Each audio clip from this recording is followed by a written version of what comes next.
So I've made a huge amount of changes to my game since the last devlog.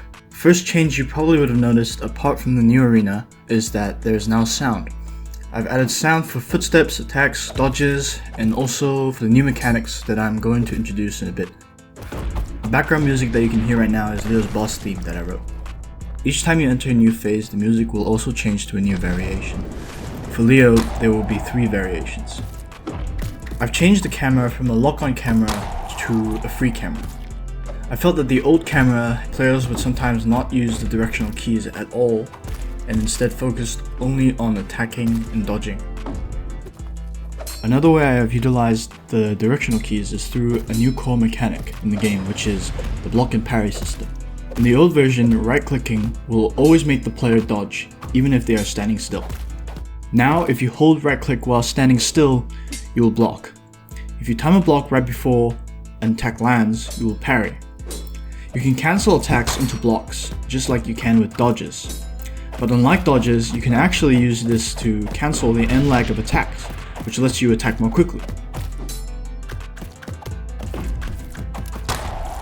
The boss now also has red unblockable attacks, which you can only dodge. Now, how did I disincentivize spamming block to abuse the parry window? What I've done is design it so that if you spam block, you will actually start crouching instead of blocking, which will leave you open to damage from normal attacks. There's now a second type of damage called stun damage. Attacking and parrying will fill up the stun bar of the boss, and once it is full, the boss will be stunned. When the boss is in a stunned state, they will be vulnerable, and their stun bar will deplete based on the damage of your attacks. They will recover once their stun has been fully depleted. In the old version of Arena 15, the game was built around a Pomodoro mechanic that locked players out of the game after 15 minutes of playing. This didn't work, so I've removed it. I've gone back to the drawing board, and as a result, I've completely shifted the direction of the game. The vision of the finished game now will be a boss gauntlet with roguelike elements. The old speedrun system, where you are trying to complete the whole game as fast as possible and compete with your fastest time, has been replaced by a score system, where you are trying to beat your highest score. The old mechanics that rewarded players with XP, such as dealing damage and having a higher combo count, have been changed so that they now reward them with score instead. To continue rewarding players for speed, I implemented a time bonus system that will give the player additional points depending on how quickly they can defeat each phase. The high score system benefits the leaderboard because now players won't have to beat every single phase before they start competing with their friends or their own score. The old system of progression where you would spend your levels to upgrade specific stats have also been completely removed to pave way for a planned roguelike augment system.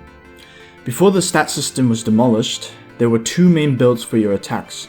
This has been adapted to 2 distinct weapons.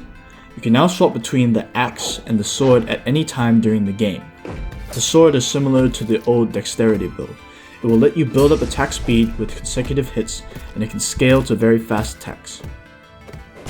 The axe is very similar to the old strength build.